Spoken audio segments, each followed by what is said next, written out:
بسم اللہ الرحمن الرحیم۔ آج کا موضوع بڑا اہم ہے۔ میں اپنے تمام سننے والے بھائیوں اور بہنوں سے گزارش کروں گا یہ دور تک یہ میسج پہنچائیے۔ کیوں؟ اس وجہ سے کہ ابھی نئی جنریشن جو ہے، ہمارے نوجوان طبقہ، ہمارے بھائی، ہماری بہنیں، ان کو علم ہونی چاہیے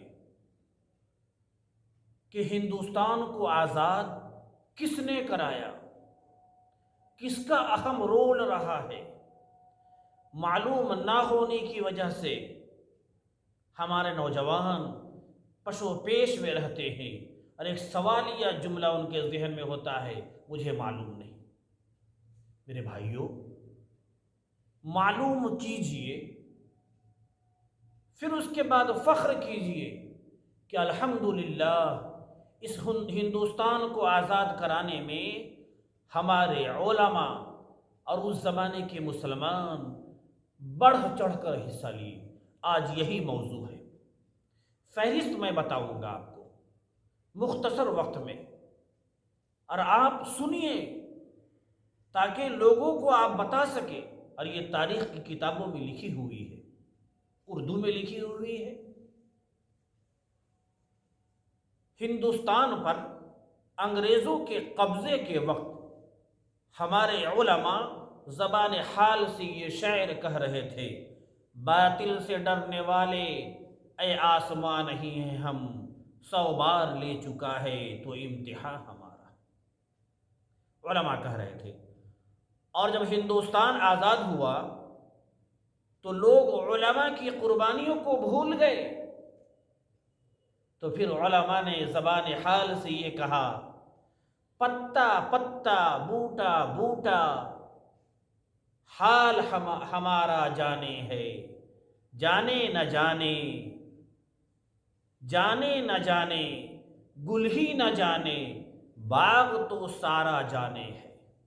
سارے لوگ جانتے ہیں، یہ روح زمین کی دھرتی اور درخت یہ تمام جانتی ہے کہ علماء کی قربانیاں کتنی رہی ہے۔ اب میں آپ کو مختصراً بڑے بڑے جو علماء سپہ سالار رہے، خواہ فتویٰ دینے میں انگریزوں کے خلاف اور جنگ آزادی میں حصہ لینے میں جو سپہ سالار رہے، ان لوگوں کی فہرست میں آپ کو بتاتا ہوں، کیونکہ ہمارے نوجوان 2-3 نام سنتے ہیں۔ کیا؟ مولانا ابوالکلام آزاد رحمۃ اللہ علیہ، اور مولانا فضل حق خیر آبادی، اور ایک دو نام ہے ٹیپو سلطان شہید۔ یہ 2-3 نام ہمارے نوجوان سمجھتے ہیں بس یہی نہیں۔ میرے بھائیوں، ایک بڑی لمبی فہرست ہے۔ سب سے پہلے جو فتویٰ دیا انگریزوں کے خلاف لڑنے کے لیے، شاہ ولی اللہ محدث دہلوی رحمۃ اللہ علیہ اور شاہ عبدالعزیز محدث دہلوی رحمۃ اللہ علیہ، اور انہی کے خاندان کے چراغ شاہ اسحاق رحمۃ اللہ علیہ، یہ 3 دہلی کے تھے، شاہ ولی اللہ، شاہ عبدالعزیز اور شاہ اسحاق محدث دہلوی رحمۃ اللہ علیہ۔ اب ان کے شاگردوں کی محنت رنگ لائی۔ ان میں سر فہرست حضرت مولانا احمد اللہ شاہ مدراسی رحمۃ اللہ علیہ، مولانا رحمۃ اللہ کیرانوی رحمۃ اللہ علیہ، کیرانہ سہارنپور کے پاس ہے، مولانا فضل حق خیر آبادی جو نام لیا جاتا ہے ایک نام، حضرت مولانا سرفراز صاحب رحمۃ اللہ علیہ، حضرت حاجی امداد اللہ مہاجر مکی رحمۃ اللہ علیہ، حضرت مولانا رشید احمد گنگوہی رحمۃ اللہ علیہ، حضرت مولانا قاسم نانوتوی جو دارالعلوم دیوبند کے بانی ہیں، ان کا نام ہے مولانا قاسم نانوتوی رحمۃ اللہ علیہ، حافظ ضامن شہید رحمۃ اللہ علیہ، مولانا منیر نانوتوی رحمۃ اللہ علیہ، یہ سربراہ رہے۔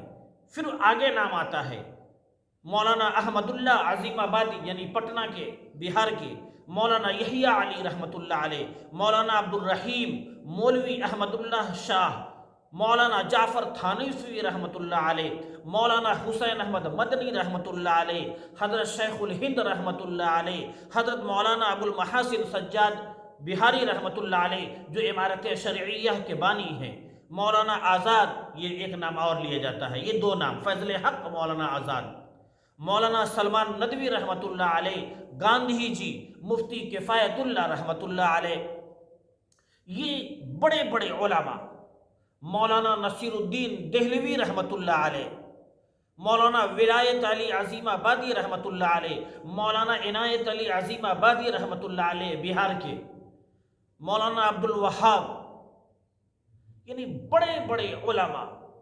میں اپنے نوجوان دوستوں سے کہتا ہوں، سنیں اور یاد کریں، اور فخر سے آپ کہہ سکتے ہیں اور سینہ تان کر آپ کہہ سکتے ہیں کہ چند علماء نے نہیں، چند مسلمانوں نے نہیں، بلکہ یہ ان علماء کا میں فہرست بتا رہا ہوں جو چیتے کے علماء سربراہ رہے.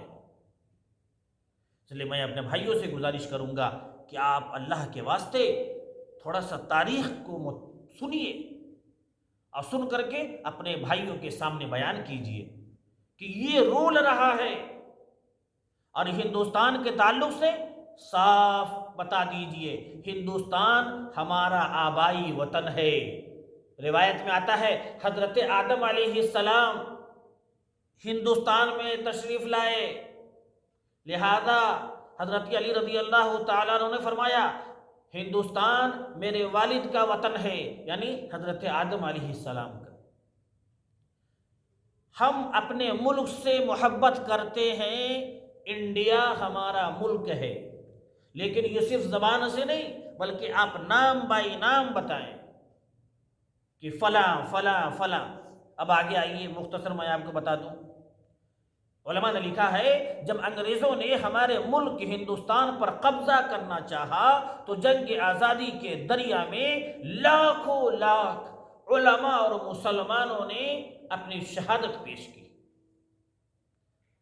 حضرت شاہ ولی اللہ رحمۃ اللہ علیہ نے فوراً اس وقت کے راجہ اور نواب کو اس کی طرف توجہ دلائی کہ انگریز سے ہوشیار رہیں. علماء کو پتہ چل گیا تھا، لیکن راجہ اور نواب آپسی دشمنی، عیش و عشرت سے باز نہ آئے، جس سے انگریزوں کا اثر بڑھتا چلا گیا. انگریزوں کے اثرات کو ختم کرنے کے لیے علماء میدان میں آئے، جن میں سر فہرست جو نام بتایا گیا. لیکن ہمارے بدقسمتی یہ ہے کہ ہمارے پڑھے لکھے حضرات بھی دو تین اشخاص کا نام لیتے ہیں کہ حضرت ٹیپو سلطان شہید رحمۃ اللہ علیہ، مولانا آزاد رحمۃ اللہ علیہ، مولانا فضل حق خیر آبادی رحمۃ اللہ علیہ، بس یہ تین نام نہیں میرے بھائیوں. حسین احمد مدنی، مولانا قاسم نانوتوی، رشید احمد گنگوہی، حضرت حاجی امداد اللہ مہاجر مکی، مولانا ابو المحاسن سجاد بہاری، یہ سر فہرست ہے. شاہ عبد العزیز وغیرہ تو ان سے پہلے کے، وہ فتویٰ دینے والے لوگ کہ انگریزوں کے خلاف جہاد کیا جائے. لکھا ہے حضرت نے جب چمن کو خوں کی ضرورت پڑی سب سے پہلے ہماری ہی گردن کٹی. پھر بھی کہتے ہیں آج اہل چمن، یہ دنیا والے آج کہتے ہیں یہ چمن ہمارا ہے تمہارا نہیں، یہ تمہاری غلط فہمی ہے، اور آپ نے غلط فہمی ان کو مبتلا کر دیا ہے، کیونکہ آپ ان سے بات نہیں کر سکتے آنکھ میں آنکھ ملا کر کہ ہمارے پرکھوں کی، ہمارے آباء و اجداد کی ایک تاریخ رہی ہے، ہم نے خون دیا ہے، ہندوستان کو آزاد کرانے میں ہم نے خون دیا ہے. لہذا میں اپنے نوجوان دوستوں سے گزارش کروں گا کہ خوب سنیے اور خوب پھیلائیے. یہ سب بتلائیں گے ہم مسلمانوں نے ہندوستان کو کیا دیا ہے. مولانا ریاست علی بجنوری نے کیا خوب کہا ہے، سارے جہاں کہا ہے یہ اہل جنوب بتلائیں گے کیا ہم نے دیا ہے عالم کو. جی ابھی آپ حضرات آزادی وطن میں شریک اور شہید ہونے والے حضرت شاہ ولی اللہ، حضرت ٹیپو سلطان، حضرت شاہ عبد العزیز اور مختلف علماء کرام کا آپ نے نام سنا. اب ہماری اور آپ کی ذمہ داری ہے اس نام کو یاد رکھیے، یاد تازہ کیجئے. تین نام صرف مت لیجئے، بلکہ یاد کیجئے اور جگہ جگہ اس کا ذکر کیجئے۔ تاریخ کی کتابوں میں لکھی ہوئی ہے، ایسا نہیں ہے کہ صرف تیر مارا جا رہا ہے۔ اس لیے پھر میں اپنے نوجوانوں سے گزارش کروں گا کہ ہندوستان کی آزادی میں علماء اور مسلمانوں کا زبردست رول رہا ہے اور آگے کا رول رہا ہے، لہٰذا تاریخ کو سنیے اور فخر کے ساتھ لوگوں کے سامنے بیان کیجئے تاکہ انہیں پتہ چلے کہ یہ 3 حضرات نہیں تھے بلکہ بڑی تعداد تھی، اور دلی کی تمام درخت گواہی دیں گی۔ ہر درخت میں علماء کے گردن کو لٹکا دیا تھا انگریزوں نے۔ اس لیے آج میں اپنے بھائیوں سے گزارش کروں گا، تاریخ کو سنیے اور اپنے بھائیوں کو سنائیے اور لوگوں تک میسج پہنچائیے، اور جو حضرات غلط فہمی کے شکار ہیں ان کو خوب اچھی طریقے سے سمجھائیے۔